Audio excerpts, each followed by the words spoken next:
सभी को नमस्कार। मैं Kapil Dangi, lecturer in chemistry eight government senior secondary school Bhodki, Jhunjhunu, Rajasthan. आज का जो अपना टीचिंग का टॉपिक रहेगा वो है concentrations of solution part first, विलयनों की सांद्रताएं भाग एक या भाग फर्स्ट। यहां पर भाग फर्स्ट का क्या मतलब है, आज हम जो विलयनों को विभिन्न प्रकार से सांद्रताएं हैं उनको प्रस्तुत करते हैं वो सांद्रताएं पढ़ेंगे। और इसके भाग सेकंड में इन सांद्रताओं से संबंधित विभिन्न एग्जाम्स में जो न्यूमेरिकल पूछे जाते हैं उन न्यूमेरिकल्स को हल करेंगे।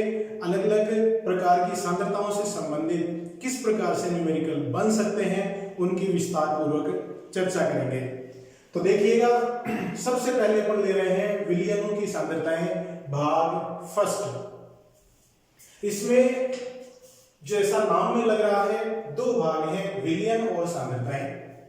सबसे पहले ले रहे हैं अपन विलयन। विलयन होता क्या है? दो या दो से अधिक पदार्थों का समांगी मिश्रण विलयन कहलाता है। समांगी मिश्रण का मतलब उसके मिश्रण के सभी भागों के जो गुण हैं वो एक समान होते हैं, तो उसको समांगी मिश्रण कहते हैं। विलयन में अभी अपन ने बात करी दो या दो से अधिक पदार्थों का समांगी मिश्रण। दो या दो से अधिक पदार्थ हो सकते हैं, लेकिन यहां अपन ऐसे विलयन की चर्चा कर रहे हैं जिसमें दो पदार्थों को आपस में मिलाकर समांगी मिश्रण मतलब विलयन का निर्माण किया गया है। इसमें एक घटक को विलायक और दूसरे घटक को विलय कहते हैं। विलयन में उपस्थित वह घटक जो अधिक मात्रा में उपस्थित होता है उसे विलायक, और जो कम मात्रा में उपस्थित होता है उसे विलय कहते हैं। या इसको अगर हम दूसरी भाषा में समझाने की कोशिश करें, विलय वह घटक है जिसको विलयन बनाने के लिए विलायक में मिलाते हैं, या विलायक वह घटक होता है जिसमें विलय को मिलाकर विलयन का निर्माण किया जाता है। देखिएगा, यहां पर ए और बी लिखा हुआ है। ये अपन जो भी आगे विभिन्न प्रकार की सांद्रताएं पढ़ेंगे उसमें विलायक को इस ए अल्फाबेट के द्वारा और विलय को बी अल्फाबेट के द्वारा दर्शाएंगे। जहां भी बी लगा हुआ इसका मतलब वो विलय है, और जहां ए लगा हुआ इसका मतलब वो विलायक है। अब देखिए विलयन की सांद्रताएं। सांद्रताओं को प्रस्तुत करने के लिए ये मुख्यतः अपने पास ये तीन तरीके हैं। सबसे पहले जो इकाइयां हैं जिनसे अपन सांद्रताएं पेश करते हैं, प्रस्तुत करते हैं, वो है द्रव्यमान इकाइयां। इन प्रकार की सांद्रताओं में अपन क्या देखेंगे कि जो विलयन के विभिन्न घटक हैं, विलय है, विलायक है या विलयन स्वयं है, उनकी मात्राएं द्रव्यमान के रूप में ही ली जाती हैं। मतलब उनको या तो ग्राम के रूप में लेंगे या किलोग्राम के रूप में लेंगे। तो इस प्रकार से द्रव्यमान इकाइयों को लेकर जो इकाइयां प्राप्त होती हैं उनको द्रव्यमान इकाइयां कहते हैं। इन इकाइयों में अपन पढ़ेंगे द्रव्यमान प्रतिशतता, जिसको W परसेंटेज के द्वारा प्रदर्शित करते हैं। इसे भार प्रतिशतता भी कहा जाता है। दूसरा है ppm, पार्ट्स पर मिलियन। वे विलयन जिनकी सांद्रताएं बहुत कम होती हैं उनको ppm, उनकी सांद्रताओं को ppm के द्वारा प्रदर्शित किया जाता है। इसी में तीसरा है मोल भिन्न, जिसे मोल प्रवाह या मोल अंश भी कहते हैं। इसे x के द्वारा इंगित करते हैं या प्रदर्शित करते हैं। इसका चौथा प्रकार है मोललता, मोलेलिटी। इसको इंग्लिश में कहते हैं मोलेलिटी। इसको स्मॉल m के द्वारा दर्शाते हैं, छोटे एबीसीडी वाले m के द्वारा दर्शाया जाता है। दूसरी इकाइयां हैं आयतन इकाइयां। इसमें विलय, विलायक और विलयन को आयतन के रूप में प्रदर्शित करते हैं। मतलब या तो मिलीलीटर या लीटर के रूप में प्रदर्शित किया जाता है। इसमें अपन पढ़ेंगे आयतन प्रतिशतता, वॉल्यूम परसेंटेज। तीसरे प्रकार की इकाइयां हैं द्रव्यमान आयतन इकाइयां। इसमें जो विलय है उसको द्रव्यमान के रूप में लेंगे, मतलब ग्राम के रूप में लेंगे, और जो विलयन है उसको आयतन के रूप में लिया जाएगा, मतलब मिलीलीटर या लीटर के रूप में अपन काम में लेंगे। तो ये सांद्रताओं को प्रदर्शित करने की मुख्यतः 3 प्रकार की इकाइयां हैं। इनको एक एक करके अपन विस्तार पूर्वक पढ़ने की कोशिश करते हैं।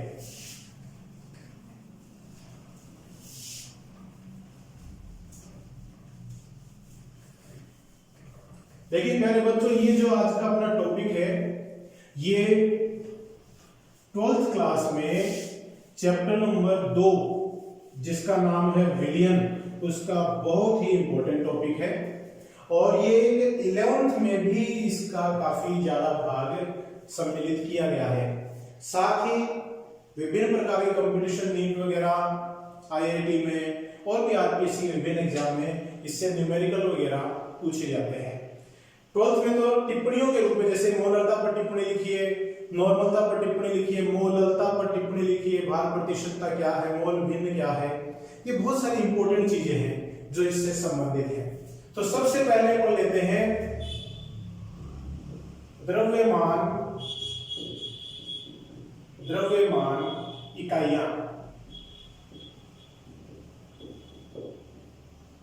और द्रव्यमान इकाइयों में सबसे पहले अपन बात करते हैं भार प्रतिशतता या द्रव्यमान प्रतिशतता। इसे W परसेंटेज के द्वारा भी प्रदर्शित किया जाता है। देखिए, जिस प्रकार से अपन प्रतिशत निकालते हैं कि जैसे कोई पेपर होता है 400 नंबर का और आपने इसमें गेन करे 350 नंबर, तो आपका प्रतिशत हो जाता है 350 बटा 400 गुणा 100, मतलब 400 में से कितना प्रतिशत आपने अंक प्राप्त करे हैं। तो वैसे यहां पर प्रतिशतता पर निकालते हैं तो वो होता है प्रति 100। प्रति 100 किसका? विलियन का। तो देखिएगा इसको तो कैसे परिभाषित करते हैं कि विलियन के प्रति 100 भार भागों में उपस्थित विलय के भार भागों की संख्या, या फिर यूं बोल सकते हैं विलियन के प्रति 100 ग्राम द्रव्यमान में उपस्थित विलय के ग्रामों की संख्या को विलियन की भार प्रतिशतता या द्रव्यमान प्रतिशतता कहते हैं। इसको सूत्र के रूप में आप यूं लिख सकते हैं, विलय का द्रव्यमान किसमें? ग्राम में, बटा विलियन का द्रव्यमान, यह भी किसमें है? ग्राम में, गुणा 100। विलय का द्रव्यमान ग्राम में बटा विलियन का द्रव्यमान ग्राम में गुणा 100। और इसको आप यूं लिख सकते हैं, विलय को WB के रूप में लिखते हैं, जैसा अभी थोड़ी देर पहले देखा कि विलय को B के रूप में और विलय को A के रूप में लिखते हैं। तो विलय का द्रव्यमान WB हो गया ग्राम में, और विलियन का जो द्रव्यमान है वो विलय और विलायक दोनों के द्रव्यमानों का योग हो जाता है। तो विलय प्लस विलायक दोनों के द्रव्यमानों का योग और यहां गुणा 100, ये दोनों भी किसमें है? ग्राम में। तो इस प्रकार से किसी भी विलियन के लिए भार प्रतिशतता की गणना की जा सकती है। इन सभी सांद्रताओं से संबंधित जो न्यूमेरिकल है वो न्यूमेरिकल अपन इसके भाग 2 में डिटेल में लेंगे। तो इसका भाग फर्स्ट और भाग सेकंड एक दूसरे से इंटर रिलेटेड है, एक दूसरे से जुड़े हुए हैं, तो दोनों भागों का समझना काफी आवश्यक है। तो यह है भार प्रतिशतता या द्रव्यमान प्रतिशतता। दूसरा देखिएगा, द्रव्यमान इकाइयों में अपन पढ़ते हैं ppm, पार्ट्स पर मिलियन। मिलियन का मतलब 10 लाख।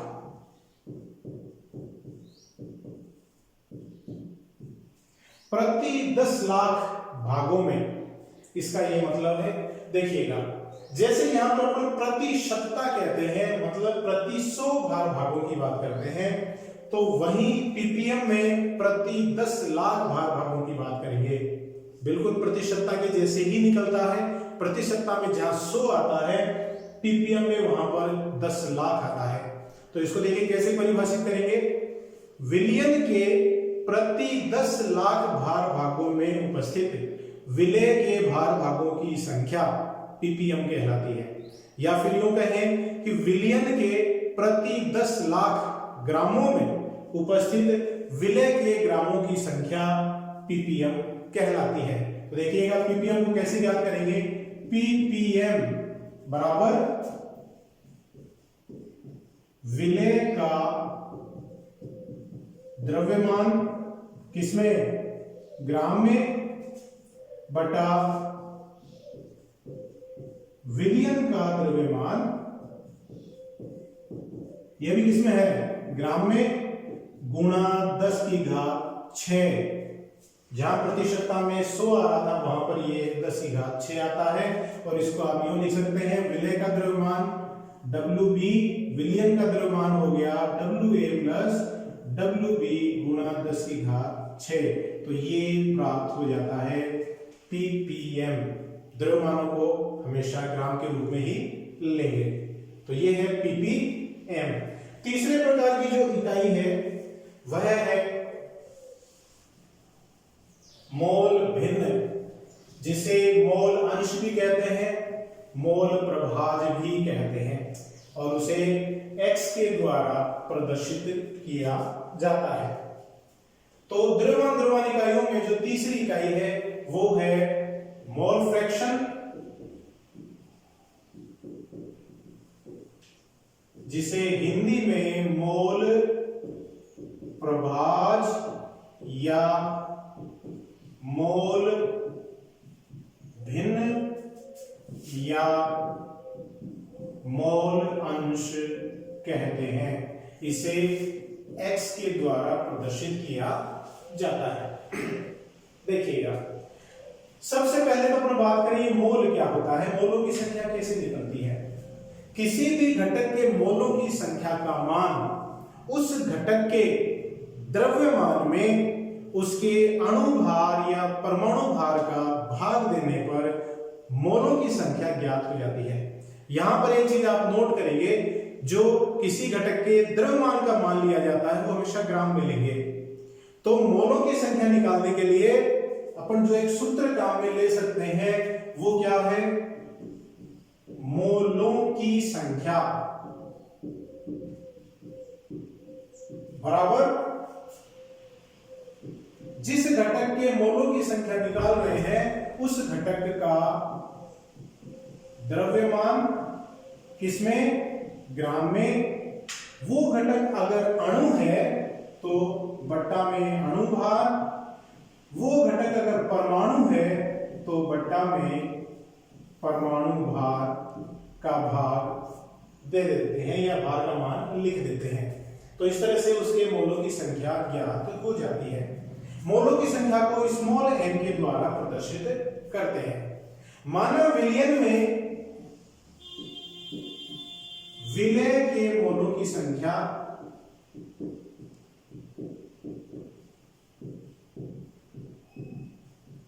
विलय के मोलों की संख्या है NB, और विलयन विलायक दूसरा घटक है वो है विलायक है। विलायक के मोलों की संख्या, विलायक के मोलों की संख्या वो है Na, और विलयन में उपस्थित सभी घटकों के कुल मोलों की संख्या कितनी हो जाएगी, कुल मोलों की संख्या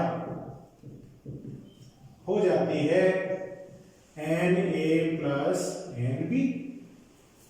अब देखिएगा यहां पर जो मोल प्रभाज या मोल भिन्न या मोल अंश की जो अपन बात करते हैं, तो यह विलयन में उपस्थित अलग अलग घटकों के लिए अलग अलग ज्ञात किया जाता है। जैसे विलय का मोल भिन्न अलग निकलेगा, विलायक का मोल भिन्न अलग निकलेगा। दोनों को अपन एक एक करके पढ़ते हैं। सबसे पहले देखिएगा विलय का मोल भिन्न कैसे ज्ञात किया जाता है। विलय का मोल भिन्न जिसको एक्स बी के द्वारा इंगित कर रहे हैं, बराबर विलय के मोलों की संख्या बटा कुल मोलों की संख्या। वैसे ही विलायक का मोल भिन्न, जिसे एक्स ए के द्वारा इंगित कर रहे हैं, बराबर विलायक के मोलों की संख्या बटा कुल मोलों की संख्या। इस प्रकार से मोल भिन्न निकालते हैं।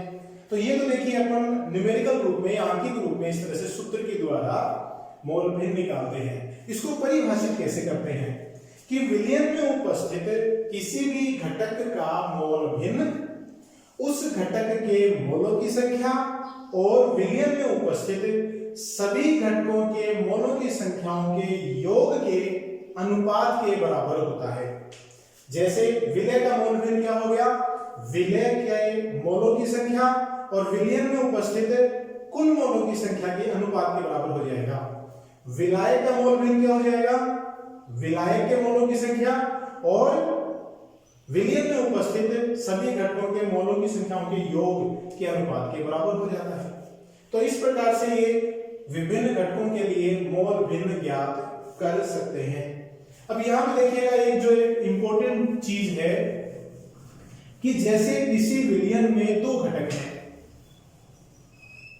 विलय और विलायक, उन दो घटकों में से अगर आपने किसी एक घटक के मोल भिन्न का मान ज्ञात कर लिया है तो दूसरे घटक के लिए मोल भिन्न का मान ज्ञात करने के लिए इस तरह से सूत्र लिखना, उसमें मान लिख के फिर गणनाएं करना, इतनी आवश्यकता नहीं होती है। उसके लिए क्या करना है, इन दोनों घटकों के मोल भिन्नों का योग, हमेशा ध्यान रखिएगा विलयन में उपस्थित जितने भी घटक हैं उन सब घटकों के मोल भिन्नों का योग हमेशा इकाई होता है, एक होता है। जैसे इस विलयन के लिए X A plus X B का मान हमेशा क्या होगा, एक होगा। देखिए कैसे, X A plus X B क्या है, एन बी बटा N A plus N B plus N X A की जगह यहां पे क्या है एन ए और यहां एन बी बटा N A plus N b. दोनों का अगर एलसीएम लें तो एन ए प्लस एन बी और यहां आएगा एन ए प्लस एन बी। तो ये कट जाएंगे मान और क्या आ गया, एक। तो दोनों घटकों के मोल भिन्नों का योग आता है एक। तो इन दोनों मोल भिन्नों में से किसी एक का मान अगर आपको पता है तो दूसरे का मान क्या कैसे निकालेंगे, ज्ञात मान को एक में से घटाकर प्राप्त कर लेते हैं। एक्स बी का मान हो जाएगा 1 माइनस एक्स ए और एक्स ए का मान हो जाएगा 1 माइनस एक्स बी। तो इस प्रकार से घटकों के लिए मोल भिन्नों की गणना कर सकते हैं, मोल प्रभाज की गणना कर सकते हैं। तो ये हो गया मोल प्रभाज, मोल भिन्न या मोल अंश। नेक्स्ट द्रव्यमान इकाई है मोललता। बहुत ही इंपॉर्टेंट इकाई है मोललता।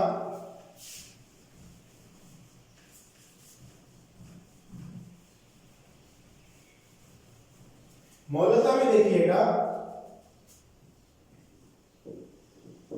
मोललता जिसको स्मॉल एम के द्वारा दर्शाते हैं और इंग्लिश में इसे मोलेरिटी कहते हैं। मोलेलिटी कहते हैं, मोलेरिटी नहीं सॉरी, मोलेलिटी कहते हैं। MOLALITY, मोलेलिटी कहते हैं। देखिए मोललता क्या होती है। स्मॉल एम बराबर विलय के मोलों की संख्या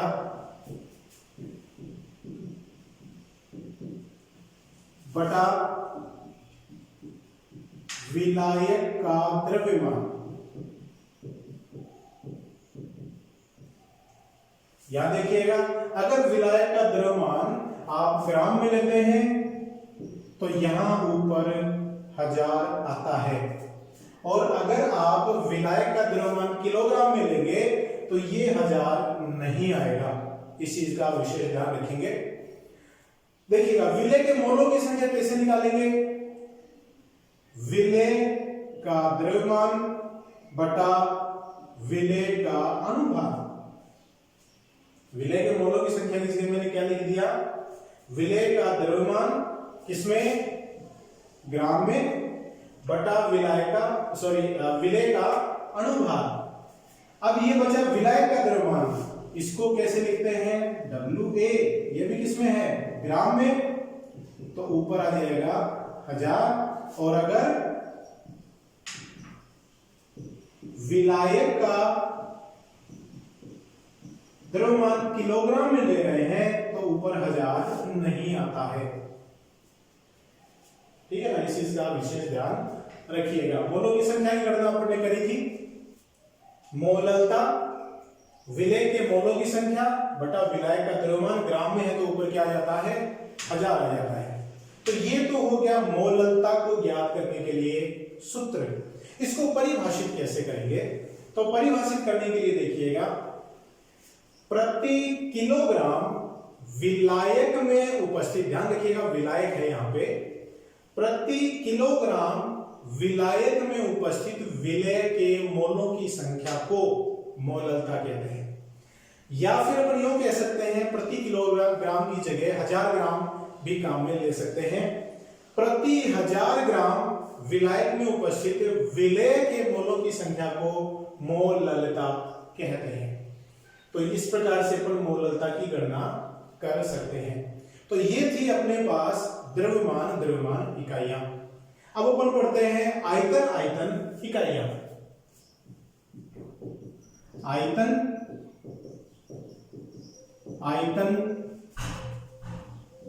इकाइयां, जिसको VV परसेंटेज भी कहते हैं। और इसमें अपन जो इकाई पढ़ते हैं वो है आयतन प्रतिशतता, वॉल्यूम परसेंटेज। और इसका जो फॉर्मूला है वो है विलेय का आयतन किसमें? ml में, बटा विलियन का आयतन, यह भी किसमें है? मिलीलीटर में, गुणा 100। देखिएगा आयतन इकाइयां वे इकाइयां होती हैं जिसमें विलेय और विलियन दोनों को आयतन के रूप में प्रस्तुत किया जाता है।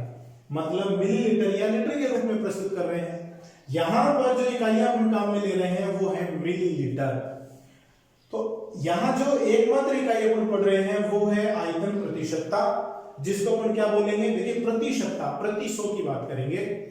विलियन के प्रति 100 आयतन भागों में उपस्थित विलेय के आयतन भागों की संख्या आयतन प्रतिशतता कहलाती है। या आयतन भाग अपन मिलीलीटर के रूप में अगर अपन लें तो इस प्रकार से बता सकते हैं, प्रति 100 ml विलियन में, प्रति 100 मिलीलीटर विलियन में उपस्थित विलेय के मिलीलीटर की जो संख्या है उसे आयतन प्रतिशतता कहते हैं।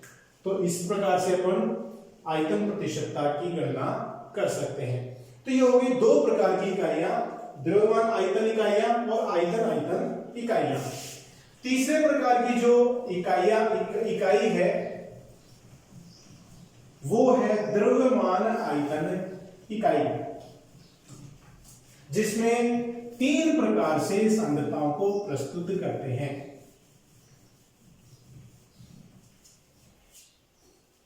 तीसरे प्रकार की इकाई क्या है? द्रव्यमान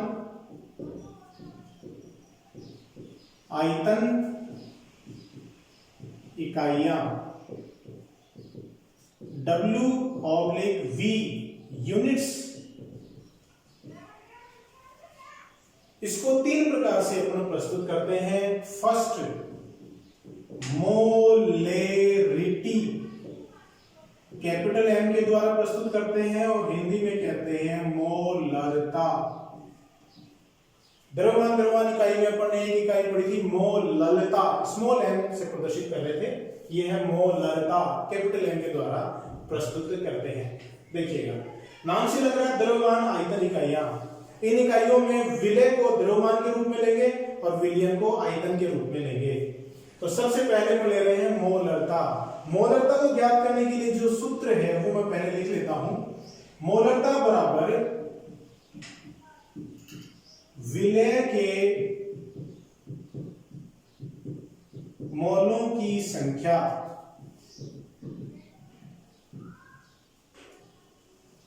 बटा विलयन का आयतन। ये आयतन अगर आप मिलीलीटर में लेते हैं तो यहां ऊपर 1000 से गुणा होता है, और अगर विलयन का आयतन आप लीटर के रूप में लेते हैं तो यहां ऊपर 1000 से गुणा नहीं होगा। विलय के मोलों की संख्या की गणना कैसे करेंगे? विलय का द्रव्यमान जिसको WB के द्वारा प्रदर्शित कर रहे हैं बटा विलय का अणुभार जिसे MB के द्वारा प्रदर्शित कर रहे हैं, और ये फिर बटा विलयन का आयतन, विलयन का आयतन VS के द्वारा भी प्रदर्शित कर सकते हैं। आप S मानी सॉल्यूशन, किसमें है ये? मिलीलीटर में गुणा 1000। तो ये है मोलरता, विलय के मोलों की संख्या बटा विलयन का आयतन। तो इस प्रकार से सूत्र के द्वारा मोलरता की गणना कर सकते हैं। इसको परिभाषित कैसे करेंगे? तो परिभाषित करने के लिए देखिएगा, प्रति लीटर विलयन में उपस्थित विलय के मोलों की संख्या मोलरता कहलाती है, या प्रति 1000 मिलीलीटर विलयन में उपस्थित विलय के मोलों की संख्या को मोलरता कहते हैं, मोलरिटी कहते हैं। तो इस प्रकार से अपन मोलरता की गणना कर सकते हैं। दूसरी इकाई है इसमें नॉर्मलता या नॉर्मेलिटी, जिसको कैपिटल N के द्वारा दर्शाया जाता है नॉर्मलता। नॉर्मलता को ज्ञात करने के लिए जो देखिए सूत्र अपन काम में लेते हैं वो किस प्रकार से लिखेंगे? नॉर्मलता बराबर विलय के ग्राम तुल्यांकों की संख्या, ग्राम तुल्यांकों की संख्या बटा विलयन का आयतन। अगर मिलीलीटर में है तो ऊपर गुणा 1000 हो जाता है। देखिएगा मोलरता में ऊपर क्या था? विलय के मोलों की संख्या। नॉर्मलता में ऊपर क्या है? विलयन, विलय के ग्राम तुल्यांकों की संख्या। नीचे जो डिनोमिनेटर है वो तो दोनों में सेम है, विलयन का आयतन, इसमें विलयन का आयतन है। विलय के ग्राम तुल्यांकों की संख्या कैसे ज्ञात करते हैं? विलय के ग्राम तुल्यांकों की संख्या बराबर विलय का द्रव्यमान ग्राम में बटा विलय का तुल्यांकी भार, तुल्यांकी भार। मोलों की संख्या कैसे निकलती है? द्रव्यमान बटा अणुभार। और ग्राम तुल्यांकों की संख्या कैसे निकलती है? द्रव्यमान बटा तुल्यांकी भार। अब ये तुल्यांकी भार क्या चीज है? तो तुल्यांकी भार बराबर अणुभार बटा अम्लीयता या क्षारीयता या ऑक्सीकरण अवस्था में परिवर्तन।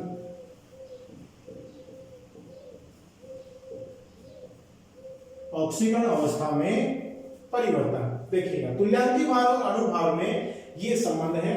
तुल्यांकी भार बराबर अणु भार बटा अम्लीयता या क्षारीयता या ऑक्सीकरण अवस्था में परिवर्तन। एक छोटा सा अपने एग्जांपल लेके चलते हैं। जैसे मैं यूं बोलूं 49 ग्राम H2SO4,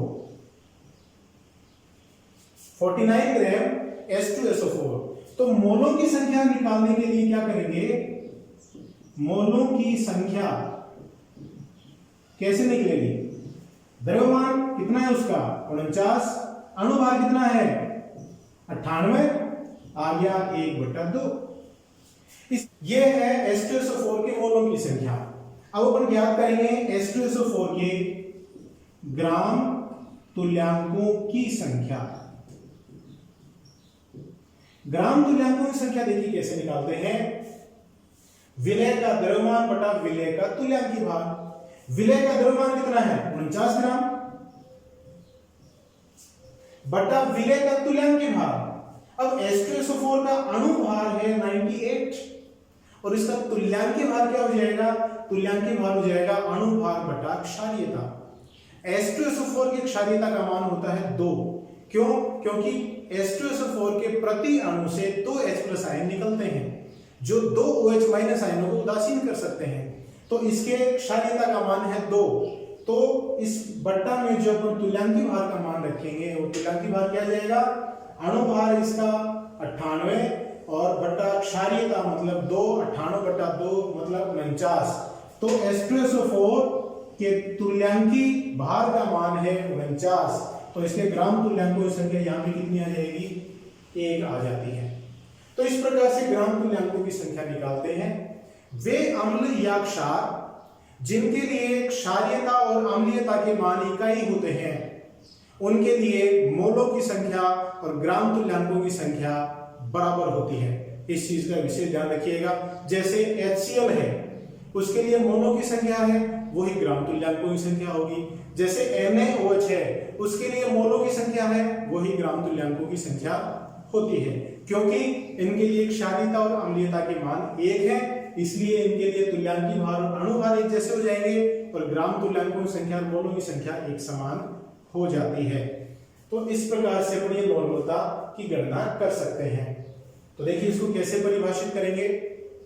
प्रति इकाई लीटर विलयन में उपस्थित विलय के ग्राम तुल्यांकों की संख्या को नॉर्मलता कहते हैं या प्रति 1000 मिलीलीटर विलयन में उपस्थित विलय के ग्राम तुल्यांकों की संख्या को नॉर्मलता कहते हैं।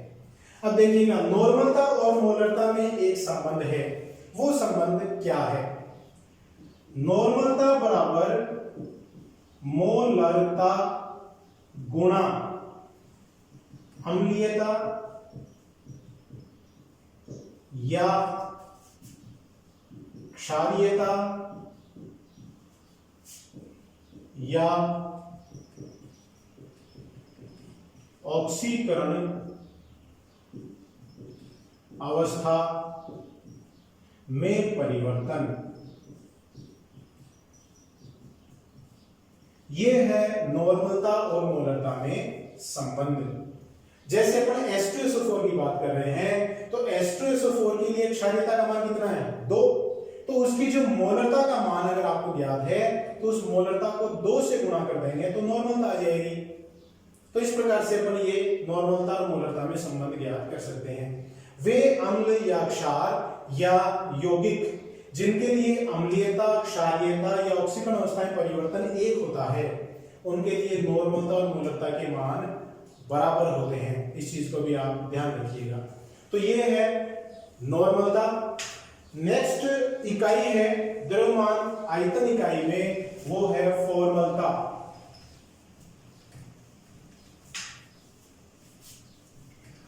फॉर्मलता में देखिएगा कई बार जब अपन विलय को विलायक में डालकर विलयन बनाते हैं तो विलयन में उसका संगुणन या वियोजन हो जाता है। संगुणन या वियोजन होने से जो आपने पदार्थ डाला है उसके अणुभार में परिवर्तन आ जाता है और परिवर्तन आएंगे तो उससे जो आप मोलों की संख्या निकालना चाहें या ग्राम तुल्यांकों की संख्या निकालना चाहें तो वो सही प्राप्त नहीं हो पाती है। तो उसके लिए अपन एक नई इकाई काम में ले रहे हैं जिसे क्या कहते हैं, फॉर्मेलिटी। एफ के द्वारा प्रदर्शित किया जाता है और इसे कहते हैं फॉर्मलता।